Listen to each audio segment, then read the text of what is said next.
Ito ang mahirap sa hindi nag-aaral, hindi nagbabasa, hindi inaalam kung ano ba ang katotohanan. The brain that doesn't feed itself, eats itself.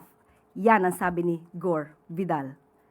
Ilang oras po tayong nasa press briefing kahapon matapos ang Uplift Committee meeting.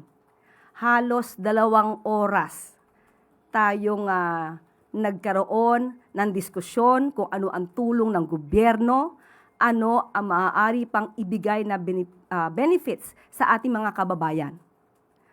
Halos 2 oras. Natapos na nga po ang lunchtime, hindi pa po tayo nakapag-lunch para lang matapos ang ating briefing. Sa oras na yun, wala man lang ba siyang nalaman at nakita at narinig kung ano-ana ang mga programa ng Pangulo.